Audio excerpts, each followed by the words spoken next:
Evening, everyone. Uh, it is a great pleasure and privilege indeed to have Dr. Mahesh Sharma, Honorable Minister of State, Independent Charge, Tourism and Culture and Civil Aviation, to be here today, this evening with us to give a very auspicious beginning to the Ram Leela Festival, which coincides with the 7-day international conference on Ram Leela, having people come across all over the globe, starting with Nepal, sir. If you'd allow me to just give a brief about it. From Nepal, Sri Lanka, Thailand, Mauritius, Trinidad and Tobago, Germany, Canada, US, and many others, and of course, all our scholars from across India. I would now request Honorable Minister and the President IGNCA, as well as Srivats Goswami ji, our Acharya, and Mrs. Veena Joshi, our Joint Secretary and Officiating Member Secretary, and also Mohan Swarup Bhatia ji, to please join us for lighting the lamp so that we can have the blessings as well as a very auspicious beginning to this festival.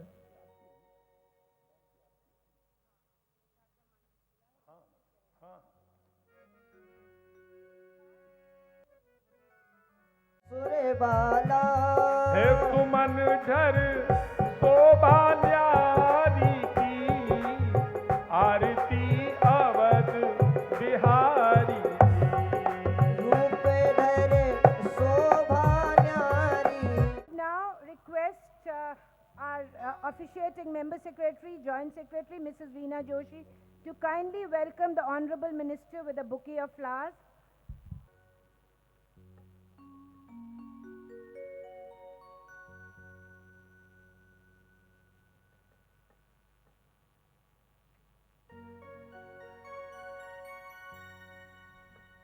On this occasion, I would also request Honorable Minister to kindly release a series of DVDs that we have called Leela series, which are on some of the traditional Ram Leela and Ram Katha forms available across India. So may I kindly request for the release?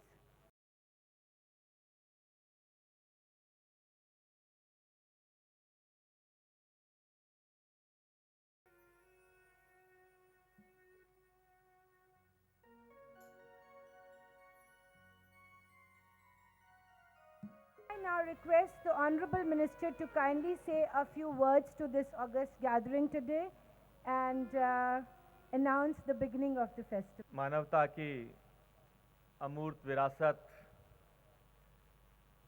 Ramlila और इस पर 7 दिवसीय संगोष्ठी की आज शुरुआत हो रही है इंदिरा गांधी राष्ट्रीय कला केंद्र में. मुझे यहाँ आकर एक विशेष गर्व की अनुभूति हो रही है कि जिस महाग्रंथ रामायण ने रामलीला के माध्यम से एक पारिवारिक संस्कारों को किस तरह विश्व के कोने कोने में पहुंचाया, किस तरह पिता पुत्र के रिश्ते, भाई भाई के रिश्ते, भाई भाभी के रिश्तों को एक आदर्श रिश्तों के बीच में प्रस्तुत करते हुए इस महाग्रंथ ने विश्व के कोने कोने में भारत के उन संस्कारों की, भारत की उस पुरातन सभ्यता और संस्कृति की एक महक को किस तरह से एक कड़ी के रूप में पिरोकर कि आज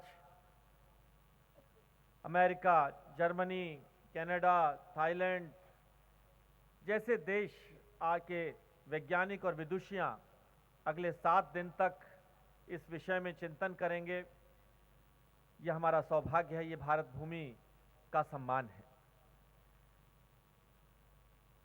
जब हम लोग पैदा हुए तो बताया कि ये देश 33 करोड़ देवी देवताओं का देश है और मैं समझता हूं कि आज़ादी के समय लगभग देश की जनसंख्या भी यही रही होगी. और उस वक्त पशुधन भी लगभग इतना ही था। तो यानी हर भारत भूमि पर रहने वाला भारतीय कहीं ना कहीं एक देवी देवता का स्वरूप था और हर एक के हिस्से में एक पशुधन भी था। और उन आदर्शों को पालन करते हुए मुझे कभी कभी कष्ट भी होता था, कभी कभी अंदर से ग्लानि बोध भी होता था जब मेरे पास लोग आते थे और कहते थे कि हमें वृद्धाश्रम बनाना है। मैं कहता था ये राम का देश है, रामायण का देश है, जिसमें संस्कारों में ये लिखा है कि वृद्ध माता पिता की सेवा हम परिवारजन करें। ये मजबूरियां आजकल न्यूक्लियर फैमिलियां हो गई, दोनों सब नौकरियां करने लग गए, ये बात दूसरी बात है, मैं इस विषय पर कोई चर्चा नहीं कर रहा हूं। लेकिन ये हमारे देश की संस्कृति और सभ्यता थी कि जिन रिश्तों को, पिता पुत्र के रिश्तों को कितनी गर्मजोशी से इस महाग्रंथ में और रामलीला के माध्यम से, खास तौर पर मथुरा के लोगों में, आज उनके प्रतिनिधि के रूप में आशीर्वाद स्वरूप श्रीवत्स गोस्वामी जी हमारे बीच में हैं। मैं उनका अभिनंदन करता हूं और उनकी पूरी टोली का, पूज्य व्यास जी का अभिनंदन करता हूं संस्कृति मंत्री होने के नाते और अपने संस्थान का एक सदस्य होने के नाते। हमारे अध्यक्ष आदरणीय श्री गरे खान जी के नेतृत्व में इस संस्थान ने बहुत प्रगति की है, इसमें कोई दो राय नहीं है। आदरणीय श्री भाटिया जी, आदरणीय श्रीमती वीना जोशी जी, मौली जी, आप और मेरे सामने उपस्थित सभी राम भक्तों को मैं प्रणाम करता हूं और शुभकामनाएं देता हूं कि ये रामलीला का उत्सव और इस विषय पर गहन चिंता का जो प्रसाद निकलेगा, जो अमृत निकलेगा, वह हमारे इस रामायण ग्रंथ और रामलीला के विचारों को, के आदर्शों को, भगवान राम के आदर्शों को मानवता में स्थापित करने का बहुत बड़ा काम करेगा। बोलिए जय श्री राम। जय श्री राम। क्या बात। मंत्री महोदय का बहुत बहुत धन्यवाद। आपने हमारा अनुग्रह स्वीकार किया और आज इस रामलीला महोत्सव के उद्घाटन पर हम लोगों को अपने आशीर्वचनों से संबोधित किया। और मंत्री महोदय बहुत ही संकल्प से संस्कृति मंत्रालय के कार्यभार से भारतीय संस्कृति के संवर्धन और संरक्षण का कार्य एक संकल्प के साथ निर्बाध रूप से कर रहे हैं और इंदिरा गांधी राष्ट्रीय कला केंद्र उनके नेतृत्व में इस आयोजन को कर पाया है, इसलिए मैं उनको बहुत धन्यवाद देती हूं और आशा है कि आगे हमारी जो संगोष्ठी है उनके दिशा निर्देशन में सफलता के ओर प्रस्थान करेगी। धन्यवाद।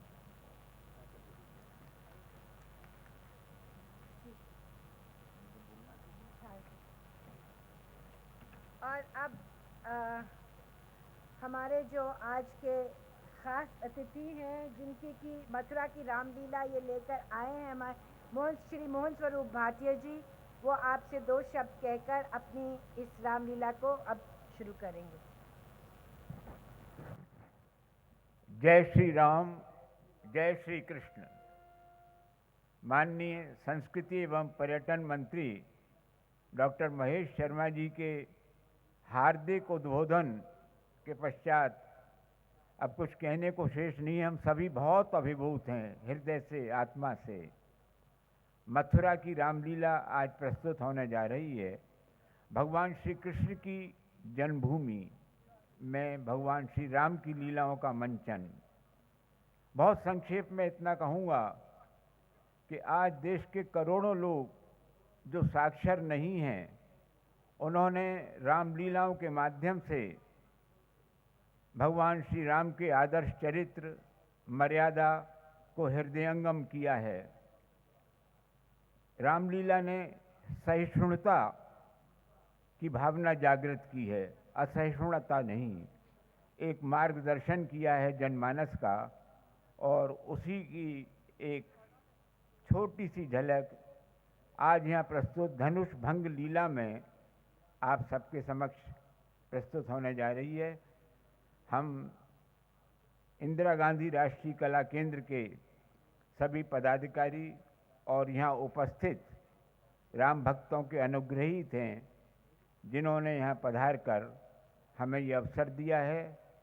रामलीला भरत मुनि के नाट्य शास्त्र या आधुनिक विधाओं तक ही सीमित नहीं है।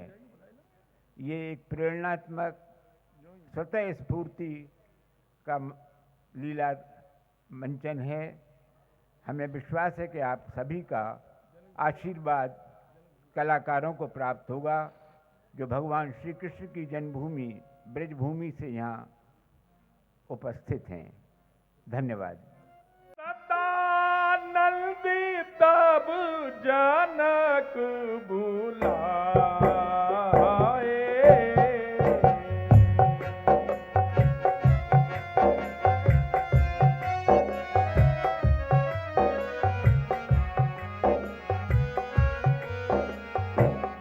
और कौशिक मुनि पहाँ तुरत पठाए।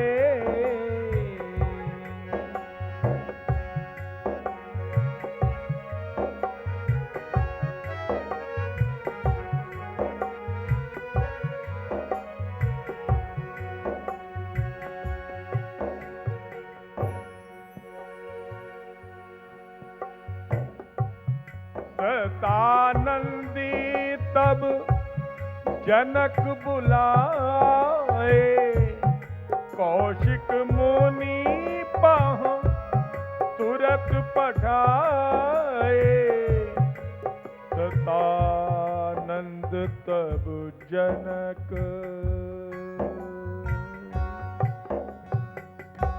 अपनी शिष्य मंडली के सहित नहीं दिखलाई पड़ रहे।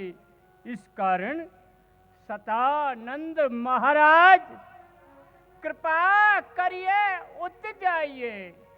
जुड़ गई सकल समाज, मुनि कौशिक नहीं लख परत। मुनि विश्वामित्र के यहाँ न आने से हमारे मन में खेद है। आप जाएं और उन्हें शिष्यों के सहित आदर पूर्वक स्वयंवर स्थल में लिवा कर लाएं। महाराज विदेहराज जनक जी, आप अपने हृदय में चिंता नहीं कीजिए। मैं स्वयं जाकर गादिनंदन महर्षि विश्वामित्र जी को उनकी शिष्य मंडली के सहित स्वयंवर में लेकर आता हूँ। जनक बिनाय तिन आय सुनाई, जनक बिनाय तिन आय सुनाई। हर से बोल लिए दो भाई, हर से बोल लिए दो भाई। सतानंद पद बंद प्रभु बैठे गुरु पहि जाय, चलहु तात मुनि कहे तब पठवा जनक बुलाए। आइए सतानंद जी महाराज, कहिए कुशल से तो है ना? मुनिश्रेष्ठ, आज आपके श्री चरण कमलों के दर्शन कर सब प्रकार से कुशल है। महामुने, हमारे महाराज जनक जी आपके शिष्य मंडली के सहित स्वयंवर में न पधारने से चिंतित हो रहे हैं। सो कृपा कर आप अपने दोनों शिष्यों के सहित स्वयंवर में पधारने की कृपा कीजिए। अवश्य मुनि श्रेष्ठ, आओ पुत्र रामभद्र और लखनलाल, चलिए चल करके रंगभूमि की शोभा का अवलोकन किया जाए और चल करके देखा जाए कि विधाता किसे यशस्वी बनाता है। लखन कहा जस बाजन सोई, जय जय राजा राम हरे। नाथ कृपा तब जा पर होई, जय जय सीताराम। हे नाथ, यश का पात्र तो वही होगा जिस पर आपके चरण कमलों की अति पूर्ण कृपा होगी। हर से मुनि सब सुन बरबानी,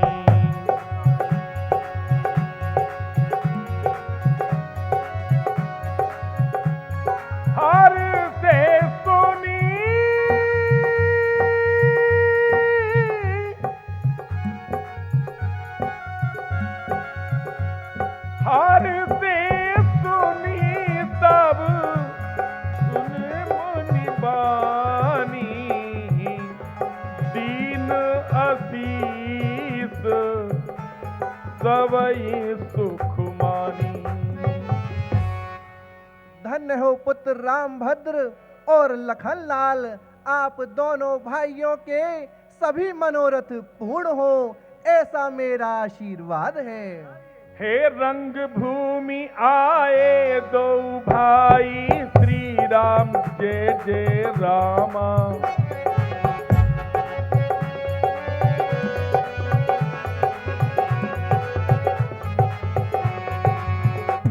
और अस सुधि सब पुरवासिन पाई, श्री राम जय जय रामा। श्री राम जय जय राम, श्री राम जय जय राम।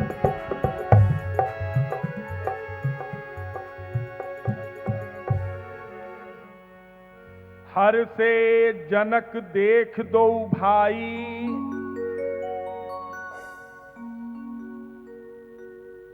परम आदरणीय गाधिनंदन परम तेजस्वी मुनि विश्वामित्र जी, हर आयोजन का एक कोई न कोई कारण होता है। हमारी भी पुत्री वैदेही के स्वयंवर का एकमात्र कारण यही है कि एक बार मैं भूत भावन शंकर की सभा में शास्त्र विचार के लिए गया था। घर पर महारानी सुनैना को मैंने आदेश दिया कि हमारी अनुपस्थिति में ये शंकर जी के परम प्रचंड पिनाक नाम के धनुष का पूजन नित्य प्रति की भांति आज आपको करना है। मुनिवर, महारानी को घर के कार्यों के कारण समय न मिला। उसने पुत्री सीता को आदेश दे दिया। पुत्री सीता ने इसका विधिवत पूजन किया। बाएं हाथ से धनुष को उठाकर दाहिने हाथ से इसके नीचे अटके फूलों को बुहार दिया।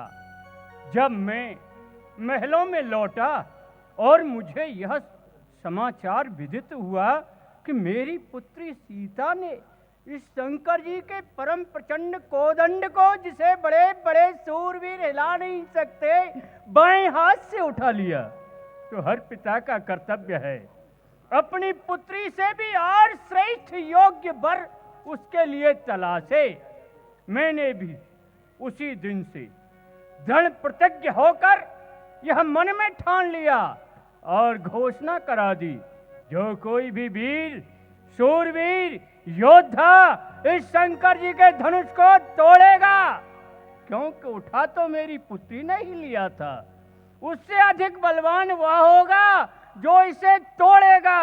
उसके साथ मैं बिना ऊंच नीच जाति का भेदभाव विचार किए अपनी पुत्री वैदेही सिया जानकी मैथिली का स्वयंवर कर दूंगा। इस कारण यह सब आयोजन की रचना हुई है। मुनिवर, कैसी लगी आपको ये रचना? धन्य हो विधेराज, इस रंग भूमि की शोभा अत्यंत ही मनोहर है। तब मैं चलते मैं एक सुंदर विशद विशाल, मुनि समेत दो बंधु तहाँ बैठा रे महिपाल। मुनि समेत दो बंधु तहाँ बैठा रे महिपाल। मुनिवर, वैसे आप जैसे महान हैं, आपकी श्रेष्ठता के अनुसार मैं आपको सिंहासन तो क्या उपस्थित करा सकता हूं, किंतु हमारे यहाँ जितने भी सिंहासन हैं, यह सामने सबसे ऊंचा और सबसे सुंदर, सबसे विशाल भव्य सजा हुआ मंच है। आप इस सिंहासन पर अपने शिष्यों के सहित बैठिए और स्वयंवर की शोभा बढ़ाइए।